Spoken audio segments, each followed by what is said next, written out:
All right, I think it's time. Hello, all. Whether I can see you or not, it's wonderful to have you all with us today, even remotely. It's really wonderful to see so many faces and so many people who are excited and interested to still be learning and kind of figuring all this stuff out, how to still make school gardens work in the midst of what we're dealing with. So really great, encouraging to see all of you. So quick introductions. So I'm Libby. Carolina is somewhere on the screen. I don't know if you'll see her. I missed everybody else, but Carolina L. Um, the two of us are on here today. I'll be kind of presenting and answering some questions, and Carolina will be facilitating and kind of figuring out what's happening around questions and all of that. And both of us work for the Vermont Community Garden Network. If you're not familiar with us, we are a statewide nonprofit that we help people grow where they live, learn, work, and play. And we focus on communal growing spaces and how to manage them is a big part of what I do in my work. This time of year, usually I'm actually all over the state, traveling around. I'm doing in-person workshops. Regionally, that's not happening for obvious reasons. So this is kind of, we're trying out something a little different that we don't usually do. So I'm crossing our fingers that internet is good for all of us today, and that we get through a nice hour 15 together. And just know, and I'll mention this at the end again, but just know that we're always around, even though this is our chance to kind of be together. We're always around by phone and email. If you have follow-up questions, if you want to talk more about some of this stuff, if you have specific questions for your school garden, then we're here for you. I also want to make mention right now that this webinar is thanks to the Vermont Agency of Agriculture, Food and Markets. They, as a part of our contract with them for the Farm to School and Early Childhood Grant. So thank you to them for making this possible today.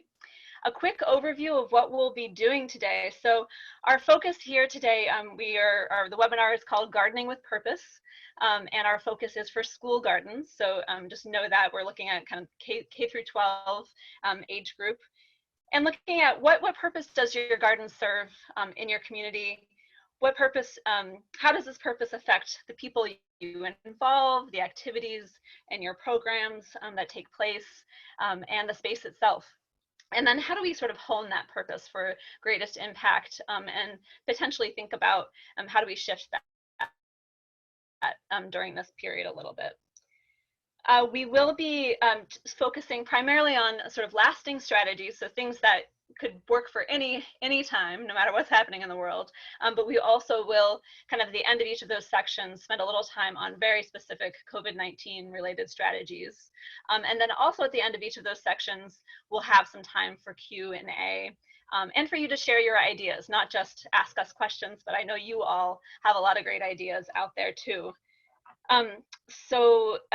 Also to note, we have, for those of you who are working with younger ages, below kindergarten, we will have an early care webinar this afternoon at 1 o'clock. You can also register for that, the same place you did for this one.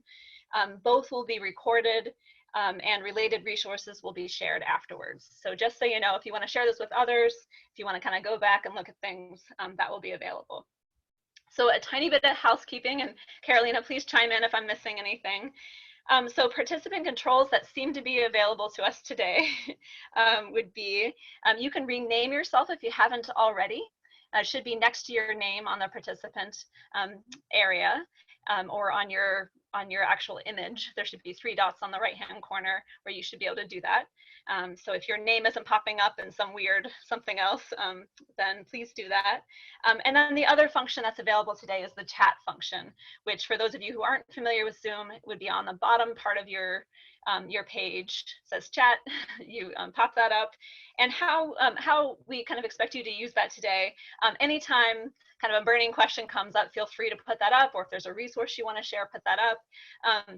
If it feels very topically related, please share that with all of us. I think it says everyone on the chat function.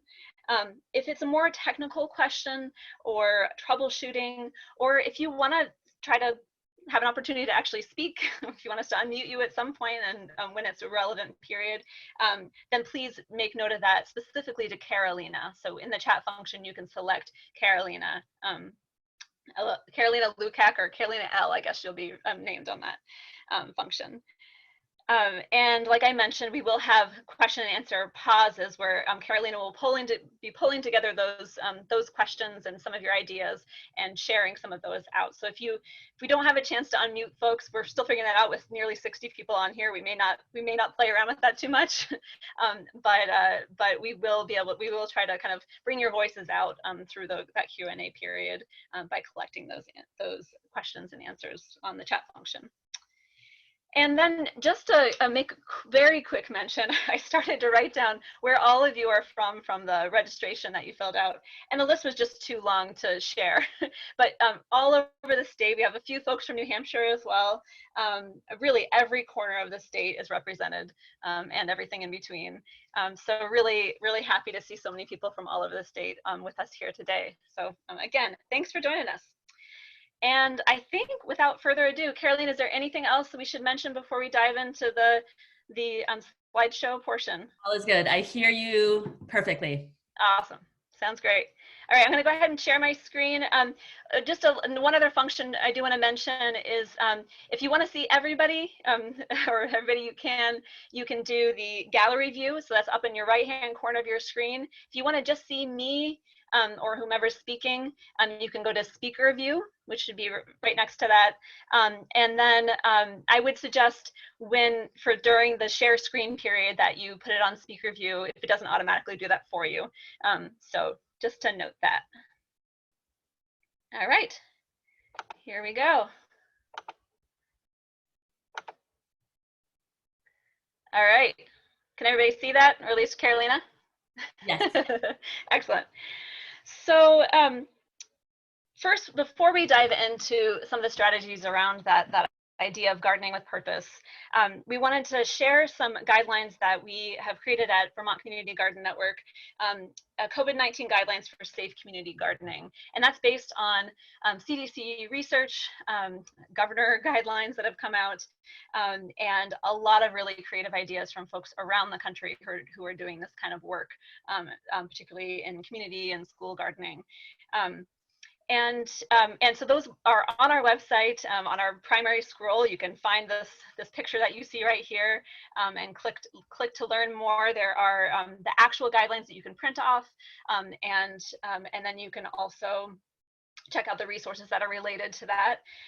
But for here, I'm just going to highlight some really important things that will be valuable for our conversation, starting just with social distancing. And this is pretty much by the book.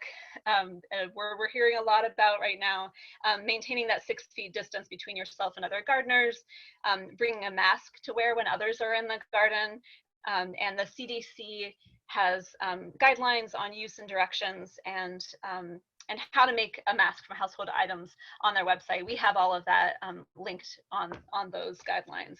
So that's pretty basic, what you've been already hearing. In terms of how that relates to how people operate in the garden, so scheduling shifts, assigning tasks, that sort of thing. First, I want to just say and note, and this might be a little hard to hear, but if possible, wait to open your garden. If it's not just you working out there, if it's other people that you're trying to involve, just trying to be responsible about flattening that curve of the virus. It's here in Vermont, as much as sometimes the short growing season is rough, the truth is that that we still have time here in Vermont to get things planted and ready. So try to be patient, maybe think a little differently about what you're going to be planting this season, and just wait a little bit longer before you really get groups of people out there in any way. So if you are bringing groups of people out into the garden, we'll talk more about specific strategies in just a little bit, but making sure that scheduling shifts where people are can be separate from each other, or maybe just families are there, people who are already together regularly, but scheduling about at least a half an hour break between groups of gardeners to wipe down shared surfaces with a bleach solution that I'll mention in a second. So making sure you have time to kind of to sterilize and disinfect. So in terms of disinfecting, couple of great ideas that we've been hearing about. One is setting up a hand washing station at the entrance or exit to the garden. Again, there are some great instructions for a really like easy to make a hand washing station that you can put in your garden space, especially since probably a lot of schools will be locked up. There won't be a place to wash hands nearby. That's still one of the best strategies in terms of keeping the virus away. So having that on hand, inventorying all the areas of the garden where people commonly come into contact. So spigots, hoses, handles, gates, tools, if there are still some shared tools on site, garden carts. So paying attention to that, putting signage up where those spaces are so people can kind of pay attention to that, and then bringing a disinfectant and thoroughly wiping down any of those areas where people are touching is super important.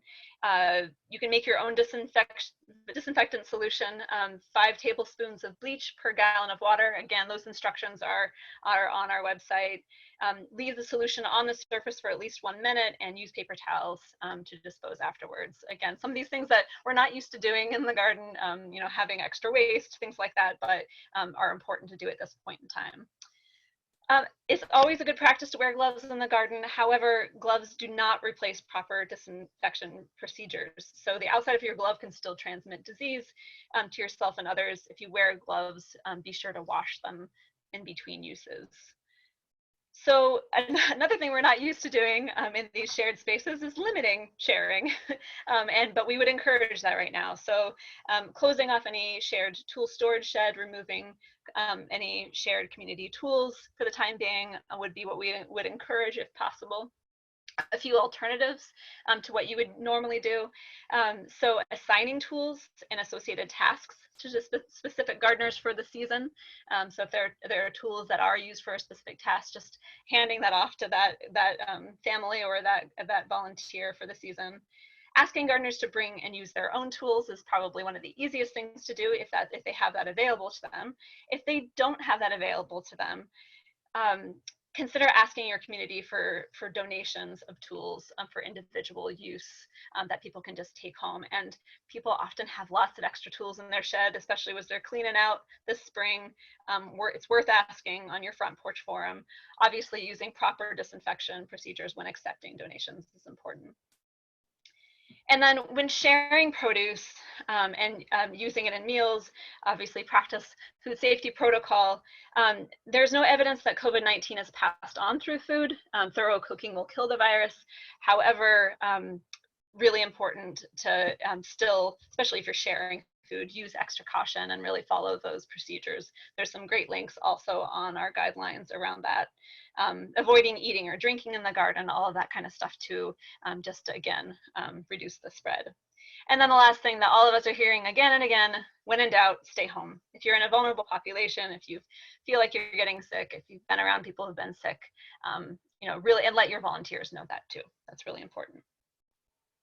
So I'm going to stop my screen share for the moment and give us a chance for some questions just around the guidelines. I want to be clear that we will be getting into more school-specific strategies in our next section. So this would just be any questions about just what we're kind of saying in our guidelines that you have. Carolina, anything that popped up or? There are none yet. All right, so feel free to, if you do have any questions, feel free to pop those in the chat area. And if you don't, we'll just keep rolling on. There is one question. Can paper towels be composted? That's an excellent question. Typically they can, depending on your compost system. You would want to make sure they're chopped up really well, that kind of thing. Any thoughts on that, Carolina, in terms of our current situation? I said at least my home practice is if they're the brown recycled paper towels, preferably, as opposed to the chlorine bleached white ones. Yeah, keeping that bleach out of your compost system. I do know that sometimes there is concern with bodily fluids. For example, a Kleenex should never go into the compost. So perhaps paper towels during this time, probably into a disposable bin. Yeah. You might yeah, I think we're all going to be making a little more trash than we're used to making, unfortunately, during this period. So probably would be advisable. Any other questions? We'll just give another minute if anybody else wants to type something in there, the chat function. I do want to make mention that so some of this we also kind of was added to from a webinar that Carolina and I attended from someone on the other side of the country who's been doing a lot of research on this. And so that's also linked to on that same page that we mentioned.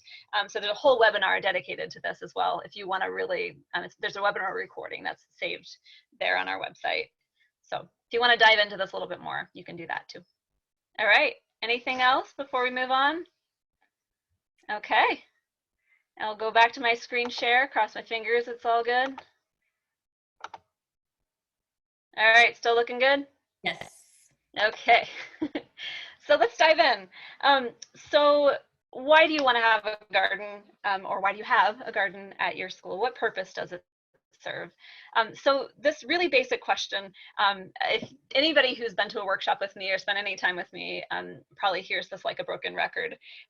This basic question is foundational to designing the right garden for your school, helping you determine how your garden will be used, planning the right programs and activities, engaging key people in the process. If you have a sense of what you're trying to pull off, that's really going to define everything else.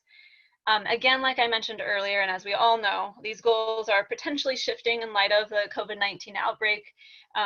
What's possible is shifting, priorities obviously are shifting, needs are shifting, and so I really want to recognize that on this webinar and help us think more about that.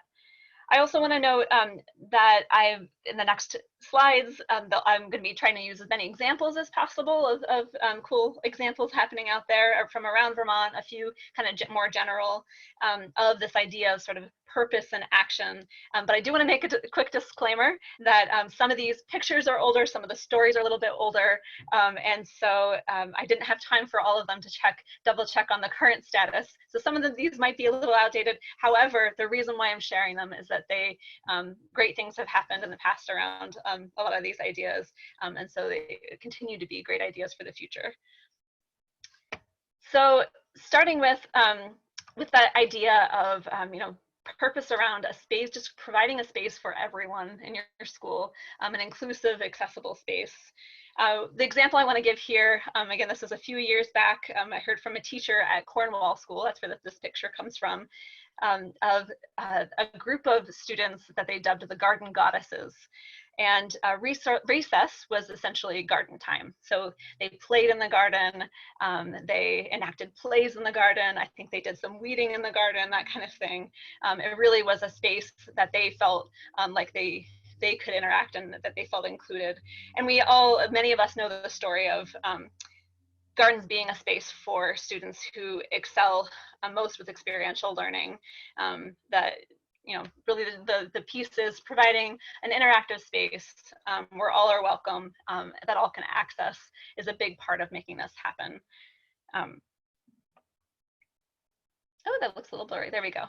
So my next example, so the concept of pride and ownership, this is an older example. Helen, that you see there, actually is no longer at Mount Anthony Union Middle School. She's still doing great work, but their garden efforts have continued. So they have a garden club there that in the past called the Diggers, but the garden was also used by the entire school through a special class that they had at the school. That club provided foundational development of the garden and then summer maintenance. And what I want to note here, and I guess give a few more examples, other schools have school-wide planting days or classes that take individual beds and focus on specific crops. The concept here is having the garden be a touch point for everyone in your school. Part of what you're looking to do is really create that ownership over the garden, which I highly recommend in terms of its sustainability, thinking about ways that you can get everyone to have a touch point in the garden at some point or another. So now to dive just a little bit into ways to make that happen right now. I recognize that a lot of you are, part of the concern is, yeah, we usually have a big spring planting day and all the students get a chance to get their hands in the dirt. And this is a time of celebration and getting students to connect. Well, what are some other ways that we can make that happen and still find ways to engage students and families potentially in the garden space? So garlic planting in the fall would be one thing in terms of just kind of reorienting our brains in the season towards something a little different. There might be some planting that happens before that by others, but in terms of the students actually getting their hands in there before the next school year starts, making sure you have something that they can do in the garden, whether that's spinach planting or garlic planting, is a great way to make that connection still with what we have ahead of us. Families scheduled throughout the summer. I've heard of a number of people playing around with this idea. And I like that idea of scheduling a family because families are already spending time together. You don't have to worry necessarily about kind of contagion between family members because that's sort of already what they're dealing with. And then spacing out those families. I mentioned the half an hour to an hour between families, or longer. You can schedule at different points in the week. You could schedule different family members for different tasks, all sorts of different ways to do that. But just getting people in the garden throughout the season is a really great way to make that happen. And then the last thing I want to mention is an idea that a farm to school coordinator mentioned to me is actually getting students to do some of the planting, and then other people are transplanting those plants into the garden. So the idea is to supply pots filled with soil and then sending seeds, and those two things would go out with the free meals on the bus route. And then students would plant those seeds, care for them on their windowsills, obviously picking something that's simple to do that with, and then sending them back once they're ready to be transplanted, and then having the farm to school coordinator make that happen. So definitely a creative idea of still having students kind of have that place in the garden and that pride and ownership. So I'm going to stop my share again and see if there are any questions at this point in time, or any ideas around some of the things I've just mentioned. I don't see anything in the chat, Libby. Nothing in the chat, okay. And if anybody's just like, I can't type that fast, and would like to chat for like a minute with the group, just send Carolina a quick chat that says I would like to say something, and we'll unmute you and you can join us in voice. Libby Moretti is saying, I have been in contact with schools regarding sending home lunches. Excellent. And then one question, any protocols around sending seeds out? I have pitched the idea and haven't been approved. So I have heard of a few different groups doing that, sending seeds out as a part of, it sounds like you are working on kind of the free meal idea, seeds by the bus routes that are still happening through this sending out free meals. I think in a number of districts that's happening. Oh, I see lots more questions are popping up, maybe ideas too. So that's the main way I've been hearing that happening. Any other comments on how others are seeing that happening? Or other questions around that? So Moretti is going to share some thoughts with us. I'm going to unmute you. Go ahead. Am I on? Yes. Okay, I got rid of my screen accidentally, so I don't know what's happening. We can hear you. Okay, good. So we sent, our first outreach was actually to the food service organizations that are making the meals, because we didn't want to make an assumption that we could ask them to do something without checking in with them. We got a response back from the Abbey, who is our food service organization, and they were super excited, but they said that they weren't willing or able to do anything until they got approval from the districts. So we reached out to the superintendents and copied all the principals, because we figured superintendents might ignore it, but if they got pressure from the principals to agree to it, that we would have better success. Some of the principals were all in. Our proposal was that we would have purchased seeds from a seed company. We got an amazing quote from F.E. Hart. And we would hope to send 1 packet of seeds per family, not per meal, because there's multiple people in some families. A few principals immediately signed on and said, yes, this is how many families we serve. Let us know and we'll package it all up. Other principals were hesitant because they only wanted to send it to classrooms where the teacher was willing to be part of it and not, quote, burden them with additional things that they hadn't already planned. Yeah, I mean, so it sounds like there's a bit of a process that you're working through. Anybody else have any comments on solutions around kind of some of those issues that Moretti's running into? There was another sharing on behalf of Liz Kenton on a way of distributing plant-at-home kits. She says, I heard from a farm-to-school program that is leaving packed plant-at-home kits on the school porch and asking people to come pick one up. So yeah, that's an excellent idea. Thank you, Liz. I think, yeah, some of that, like, again, the not overburdening teachers or expecting that this is going to become a part of something on top of everything else that they're doing, having it be kind of an optional thing that that people can come and pick up when they're able to, I think is a really excellent idea. Anything else, Carolina, that we want to make note of at this time? Echoing what you've said. Okay. And just to point out, there was a question, I would put it in the category of more technical gardening, some good seedling ideas for early summer. And we'd love to leave technical questions till the end and definitely share some resources on easy to grow seeds for students, families to start at home and then transplant into the garden. Awesome, thank you.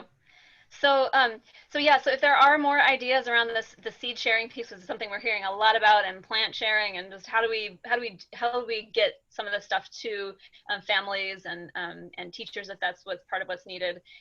Please continue to enter that into the chat function, and we'll be able to share some of those chat resources later if we don't get to it in the webinar as well. So we'll make sure that conversation keeps going.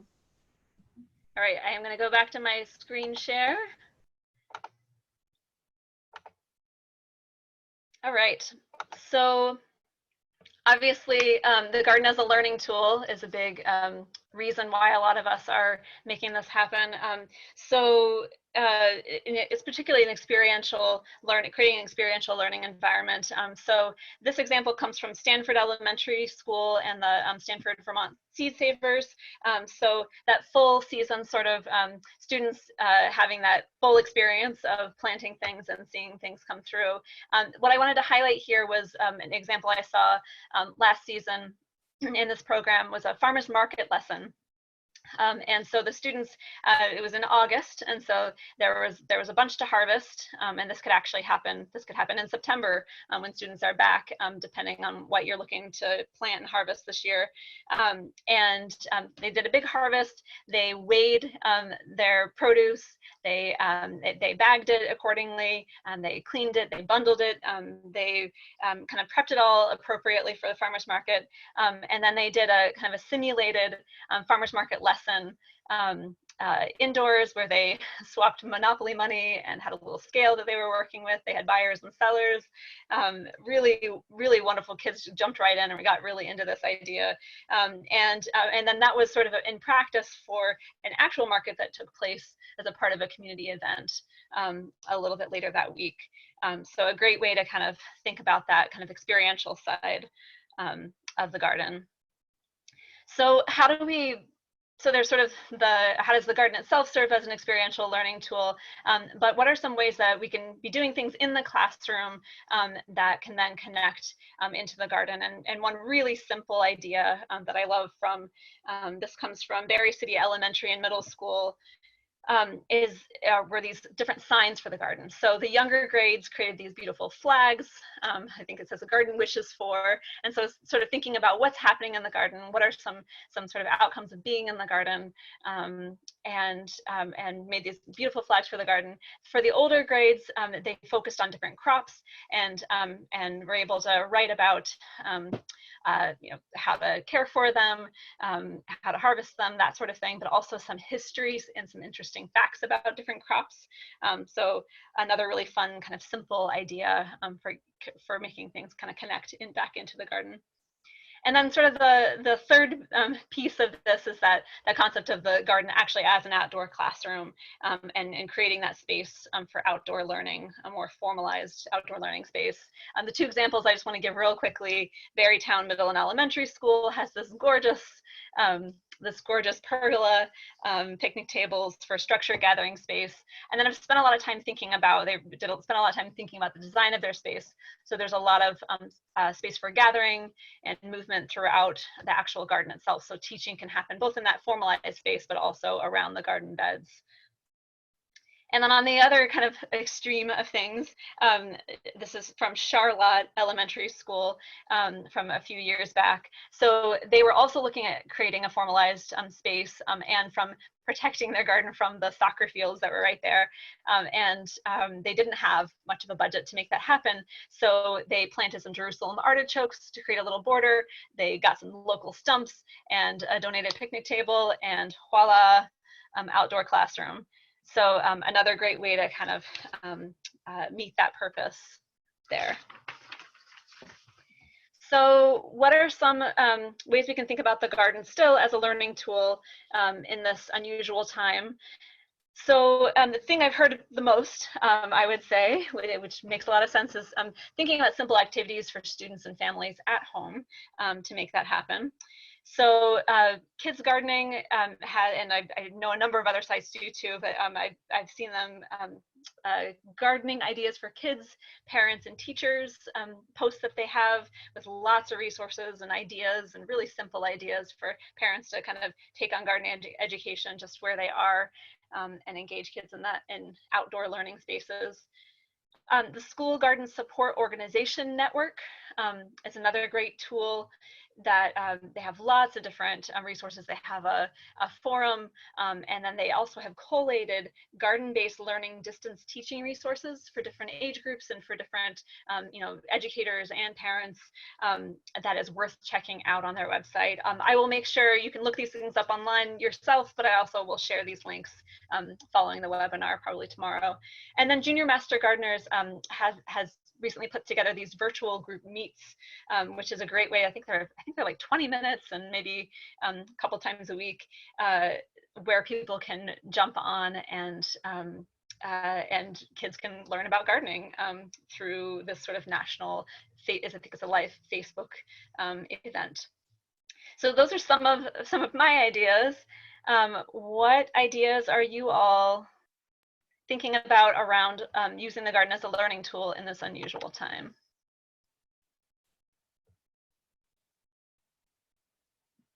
Carolina, any ideas popped up? Not yet, not new ones have popped up. And anything that's popped up about the last conversation that anyone that we should make note of at this point? Okay.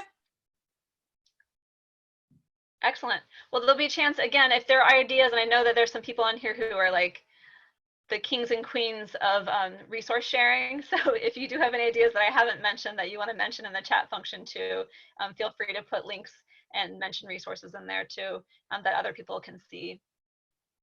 There are some people chiming in with some ideas that they have or they've seen, whether it's short videos sharing what's growing and what's happening in school gardens that can be shared on places such as the school's Facebook page.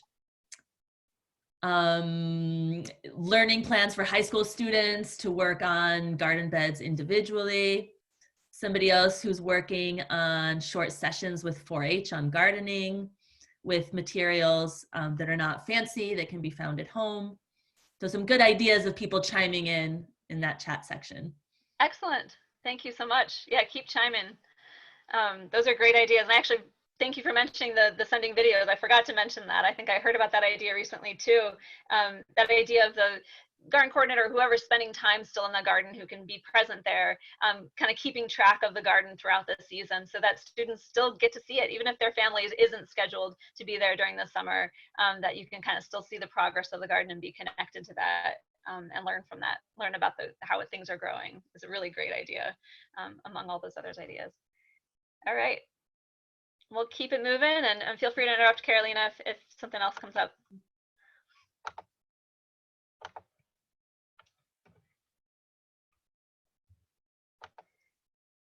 All right, so healthy eating and just connecting to where your food comes from obviously is a big reason why a lot of us are making gardens happen. We've all heard the story of the student who wouldn't eat anything until they grew their first tomato, and you know, taste tests. Designing your garden around the Vermont Harvest of the Month is an excellent resource that probably most of you have heard about, but if not, we'll be sure to provide that link. Has recipes, lesson plans, activities, and creative ideas for featuring different produce throughout the season. So some more specific school examples around this idea of healthy eating and connection to food. So snacks specifically, this example, again, from a couple of years ago, so I don't know if it's still happening, but at Westminster Center School, they grow their own popcorn there, which I think is wonderful. They have it's a, you know, big farming community. So they have a de-seeder that the students actually de-seed the popcorn themselves, that was designed by a former student who is now a farmer, which I just think is the coolest thing.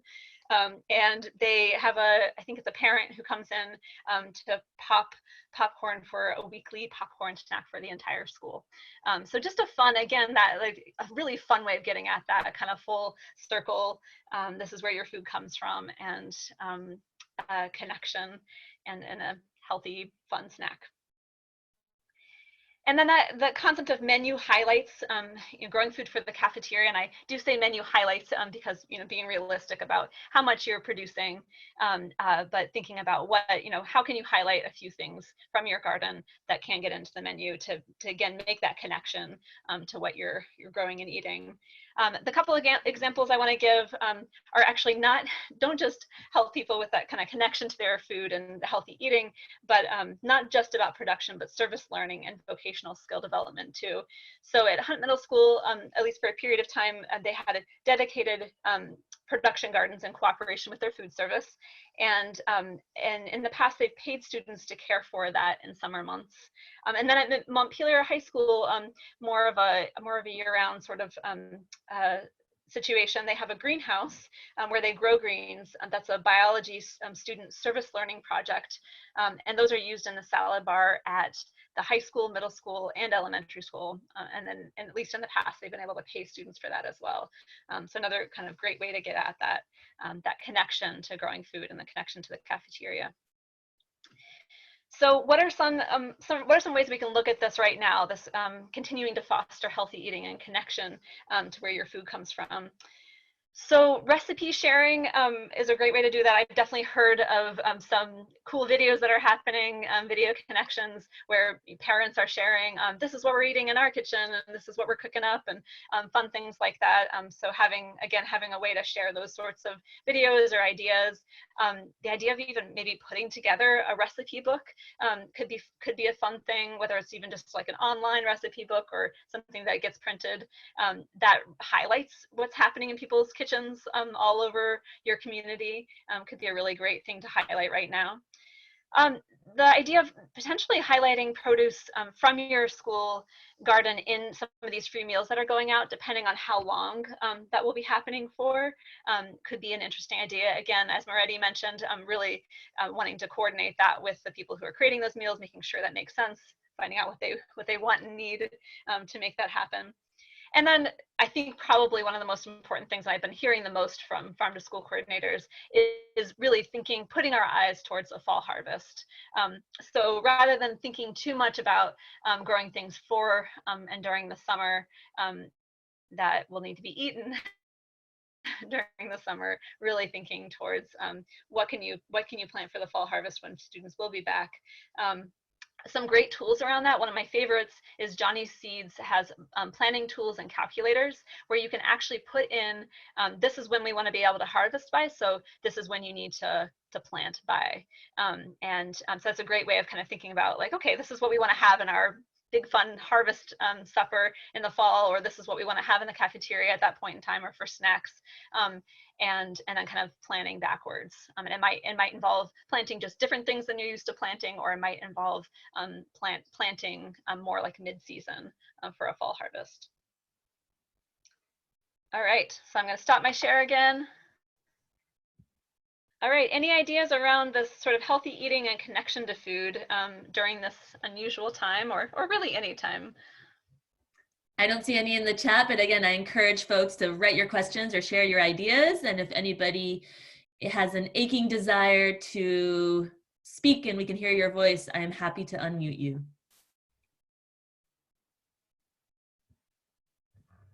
And any other questions that have come up, Carolina, while we're waiting just to see if anybody has anything to share? Not this far. All right, you guys are set. Great to hear. I'll give you just one more minute. Kathleen is sharing that each spring her group plants a soup garden. Oh, wonderful. What a nice idea. Which I share that I've had a similar experience, and we've always connected it with the book Stone Soup, which is a lovely book to be reading.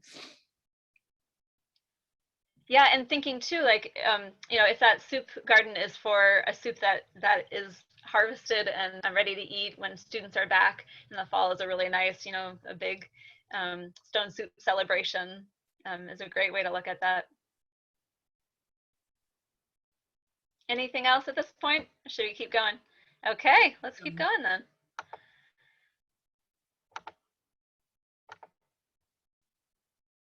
All right. So connecting community. So I know that this is probably one of the more things that feels the most complicated right now, which is often a function of these communal garden spaces, is that idea of bringing in community, connecting people to these spaces. But I want us to think broadly and then think creatively about this as well. So this idea of connecting community to celebrate and raise awareness. So the couple of examples I do want to give that are for maybe other times would be an older example from Fairfield Center School featuring garden-made goods for community dinners. So older students actually putting together, looks like in this situation it was some salsa, lots of different ways to kind of pull that together for community dinners that might happen in the fall. Also, you know, the upper left-hand corner picture is a family room garden here in Burlington, and they have a preschool education group there among some other families, family play groups that they have celebrations throughout the season, but really finding ways to celebrate the cultures that are a part of that community, and kind of featuring different foods from different cultures is a great way to kind of connect that specific community. So, you know, all of those things, workshops, garden tours, garden parties, harvest festivals, all things to look forward to in the future and potentially think about for the fall, as we mentioned. And connecting to communities to support your work. So again, you know, recognizing that some of that is complicated right now, but there are some options I want to mention. Day in the Dirt is something that Vermont Community Garden Network has organized for, I think we're in our 8th year this year. It's usually a spring work day and a fundraising event. We are continuing that actually as what we're calling Days in the Dirt. Meaning that you can continue to be a part of the fundraising and pull together a volunteer group for a different point in the season. So anytime that would be most useful to you. So if it turns out, you know, things begin to kind of normalize a little bit later in the season and you need a group to do some serious planting or to kind of get things ready for the fall, that can be a great event to tap into. And I can send that resource. It can be found on our website, but I can also send that following this webinar. So one great resource to help support your work. Obviously, networking with your unique community to make those sorts of things happen is always a good thing to be looking at. And this idea, sort of my last concept sort of around purpose, is that the idea of sharing the harvest. And I just think that this is a really an important idea for any time, and especially right now. And a few examples that I want to give. So one is the lower right hand corner. Miller's Run School has a garden that in the past at least has been mostly dedicated to producing free fresh produce for local seniors, and any extra goes into their community farm stand. And a story from their principal, Patrick Ham, who might be on this call, I know he had registered earlier, had mentioned to me several years back. So that particular, like as they were producing for seniors in that particular farm stand, one of the students actually came up to him and said, asked if he could take some of that produce home for his own family so he could provide for them.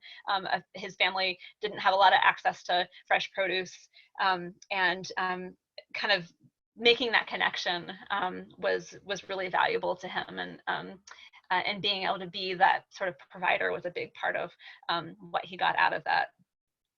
In the upper right hand corner is a sustainability academy. For a period of time they were doing these farmers market for the neighborhood. So it's a very neighborhood school. Their sidewalk is like right in the center of heart of the community, and the students, just like any farmers market, they were taught how to price and sell and all those sorts of things. But the students then were also adjusted their pricing based on what people could afford in the neighborhood. And so teaching the concepts of economic factors and food access, and really connecting with the people right there on the street in their community, I think was a really valuable connection for their community. On the left-hand side, Chester Andover Elementary School, for a number of years, they grew flowers for thank you bouquets that were given out to senior sites, as well as school staff. Just gestures of random beautiful kindness. I really love that example. And then a picture I don't have here on the page, Integrated Arts Academy. They have a fence line, again, that borders their neighborhood, and they plant neighbor grapes along that fence. So sharing some of their crop with the neighborhood right there, and again, trying to make that connection of like, hey, we're all in this together. This is growing things and making connections around gardening. We can do that together. So some really fun ideas, kind of generally. Some ideas I wanted to point to for this period of time that I think are important. So that idea, and I've said this a few different times, the idea of celebrating and not giving up on that idea for this season, even though we can't think about gathering right now, that the garden could play a really important role when we come back in the fall, for harvesting and sharing hope. Really. So focusing kind of celebration in whatever form that can take for the fall return could be a really, really great way to still get at this. In terms of supporting your work right now, I mentioned the Days in the Dirt is one way. Also, UVM Extension Master Gardeners are kind of up in their game during this period and doing some great work. To note, their in-person volunteer support is suspended until after May 15th. However, beyond that, they're really excited to connect with folks who are wanting to make gardening happen. They actually have a map on their website that they've developed that they're calling the Vermont Victory Over Virus Vegetable Gardening Resource Map. A mouthful, but a really cool resource map, which I don't think you need to be a master gardener to get on it. Caroline, is that right? From your understanding? Correct. Anybody. Yeah. So anybody can add themselves to that map, and the idea is, do you have something to share to help people with gardening? And so a great thing that you might want to put yourself on there, or you might want to look at that map and pay attention to, are there some resources in my area that could help me with what I need this season, when our capacity is much less. And then your front porch forum, I know, is getting used even more than usual, at least in our community, my community where I live right now. And so looking to that area, looking to your neighbors for donated supplies is a great way to get at that. And then the sharing of the harvest. I would love to hear some creative ideas for how to actually make this happen, but just recognizing that it's an important time for thinking about that when folks are our budgets are stretched thin, and people are needing more food. So whether it's growing for the food shelf and obviously having a conversation with them before you start planting, because I know that some of those food shelves too are feeling a little overwhelmed, but thinking about how you might support them and what they're trying to do. If there's some way to, again, Moretti's question of these can be complicated things, but if you had a system already going, are there veggie bags you can get out for families who might need a share of vegetables from your garden, or are there ways to share some of what's happening in your garden this season? And then that idea of flowers, I just love that idea. And is there a way to continue that? If you're growing flowers in your garden, maybe a bouquet gets sent to different staff members who are working really hard this season at home, or other members of your community who, like healthcare professionals or other folks who are just really hitting this virus head on. So with whatever you do, obviously taking care and food safety when sharing food and other items with folks, and thinking about those guidelines when you're doing that, super important. So I'm going to pause again before we start to wrap things up. And just see what other, are there any other ideas, particularly around that kind of connecting community side of things? Any ideas people have or questions that people have about that? Libby, one question that came up from Jen Trapani is, have there been any larger conversations surrounding translating recipes or materials to better reach and serve some of our ELL learners and families? So, Caroline, I know in Burlington there are a couple of services for, like, through the family room garden, that there are some services. Do you know very much about that right now? The existing publication that I know is, I'm not sure the name, you know which one I'm referring to. It was joint with UVM and Extension, talking about crops that are commonly grown among New American communities here in Burlington. I know there's some recipes in there. I have not heard of any newer versions. I know somebody's talking about Spanish language. There are many Spanish language resources online for gardening with children. Specifically, they're mentioning Huertas, that works with the migrant farm worker communities around Vermont. Yep. And if I'm correct, at least for the Chittenden County area, the Association of Africans Living in Vermont, they have some translating services. If you're looking to get something translated, there's some possibility there, right? And in this time of social distancing and really wanting to support folks, I know the Family Room has translated kind of everything that's going on with COVID guidelines into multiple languages to reach families around Burlington. So, to note, for those of you who aren't in Burlington, that might be a good, I don't know where you would access those resources, Carolina, do you know? Their Facebook is extensive videos on different languages. And that's Family Room or AALV? Through Family Room, and it's probably joint with AALV also. Okay, so that would be Janet S. Munt Family Room.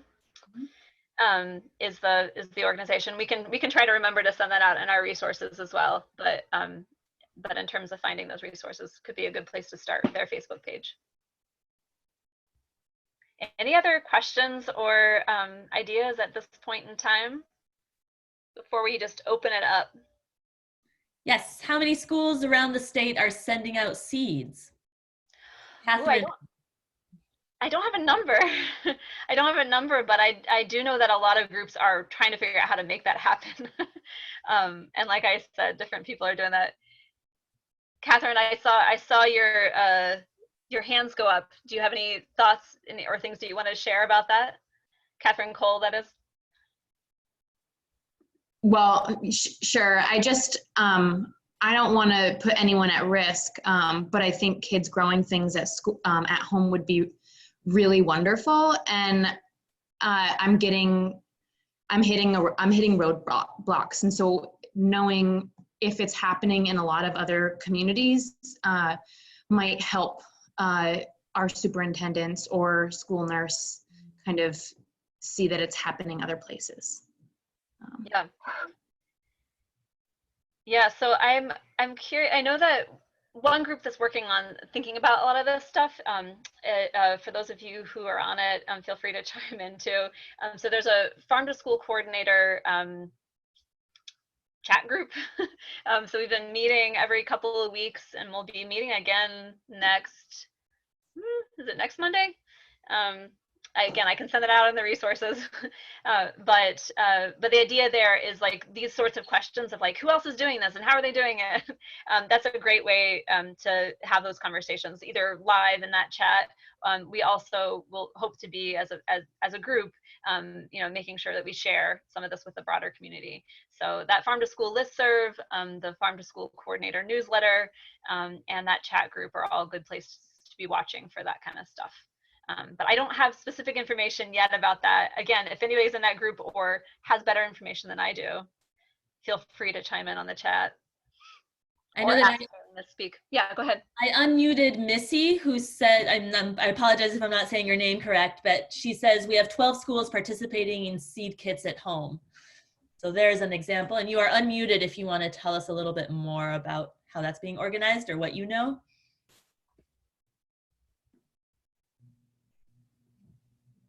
Is that Missy Axelrod or? Yes. I don't think she's unmuted yet. Let's see. I can't unmute her. Unmute. Oh no, not unmutable. Oh, there she is. Okay. Sorry about that. Hi. Let's see. Well, so I don't know. I think reaching out to the principals, but knowing you might not hear from them very quickly, is definitely a first step for being able to send seed kits home. But I think picking one or two classes and going to the homeroom teacher and asking them to incorporate it into a little bit of their lesson plans is really helpful. My biggest success is continuing curriculum that we already had planned going forward for spring. And so it just fits into the work that they've already been doing.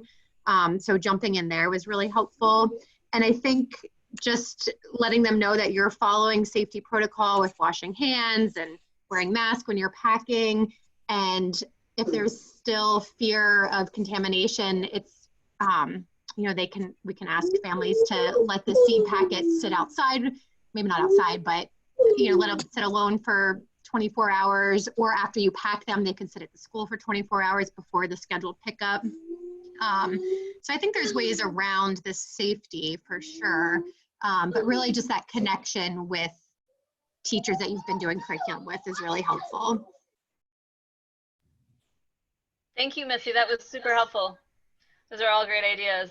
Yeah, and that idea of reassuring people, I think, is a big, very important thing to be doing right now, because I think people are freaked out, understandably so. And so letting them know, like, okay, we've read the guidelines, sharing our guidelines with folks.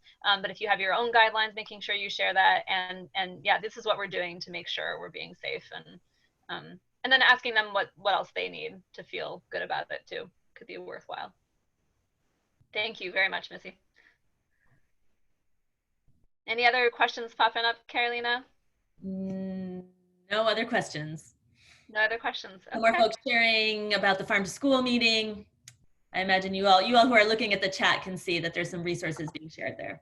I'm gonna pop up my chat too. I've been ignoring it just because it can be distracting when you're trying to talk too, but I will check it out myself.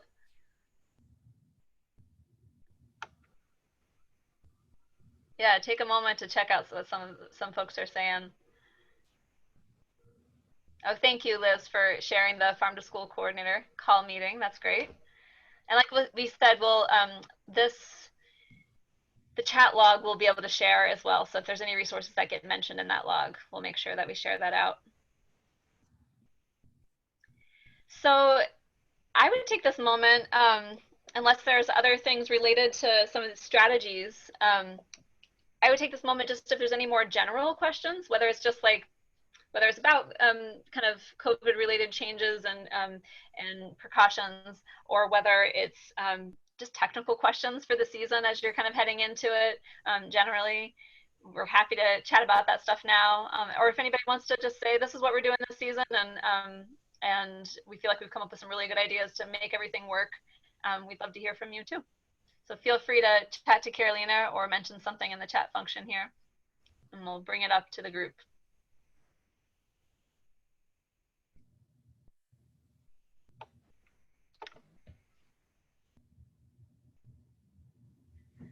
I see Liz mentioned for recipe and gardening information in Spanish.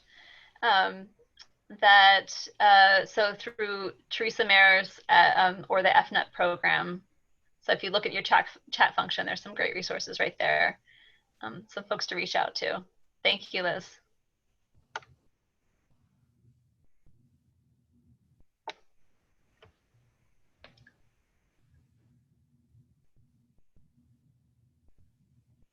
Carolina, anything else worth mentioning at this point in time? I don't see anything else on chat. Okay, well, I didn't expect this to happen. I thought that that our questions would be overwhelming at this point. So we might be able to end just a few minutes early. I know you all are busy people. So before we wrap things up, again, feel free to continue to put questions in there if there is something that you want to mention in the meantime, but I do want to just wrap up a little bit. So I will be following up with an email since I should have all of your emails from your registration. That will include an evaluation that I would love for you to fill out. It may not be ready until tomorrow, which I know is a faux pas in the evaluation world, but if you have a chance to fill out something real small and quick, that would be really helpful. This I mentioned several times, this webinar is recorded, and so resources will continue to be shared along with that, the chat log with those extra resources, other things that were mentioned and asked about. We'll make sure to share those. And then just in general, check out our website if you haven't already. There are loads of resources, both of that COVID thing on our feature page is definitely worth checking out. I've been just paying attention to what people have been talking about, and so there's the guidelines with lots of links throughout that page, but then at the bottom there's a bunch of resources, some of which were mentioned here on the call, but others that weren't, just around whether it's curricular resources or just ideas for food safety or working in community gardens that are really worth checking out and getting onto. Are related to that too are VCGN's Facebook page, so our general Facebook page, and we also have a closed Facebook group that we would love to see. We have lots of people on it now, but we'd love to see more activity on it. The idea behind that group is a chance for folks like you all to connect with each other. And we post things on there and ideas that we hear about, but we would love for you to, this conversation to continue and for you all to ask questions of each other and share resources and that sort of thing. So please check that out. We also at VCGN are doing these weekly garden chats that we've just begun. One last week, Catherine was on there among a few other people who are on the call today. It's Thursdays at 11. Is that right, Carolina? Do I have that right? Yes. Okay, Thursdays at 11, which we'll basically be doing them for as long as we find that they're useful and people are logging on to make that happen within reason. Particularly during this time, like what are people asking about around, just, it could be your technical gardening questions, like I don't know what to do in my garden, or it could be I don't know what to do with my volunteers, or I don't know how to get people involved, all that kind of stuff. And then one other thing I want to mention for those of you who are looking for professional development hours, I am happy to send you a certificate. In this situation, I would just ask that you reach out to me by email and just send me a quick note saying, these are some details I need to make sure are included on there. This is my name. And obviously I'll have your email address and can just email you a PDF of that certificate back. So just reach out to me, please, for that. My email address, if you don't already have it, is Libby, Libby, at vcgn.org, standing for Vermont Community Garden Network. So that's how you reach out to me. Carolina, same idea, Carolina at vcgn.org, if you want to reach either of us in the future. Any last, I saw a couple other little chat questions pop up. Anything to note, Carolina, before we start to close things up? No, some more resources shared on behalf of Liz. Oh, Liz, you're wonderful. Thank you. That's great.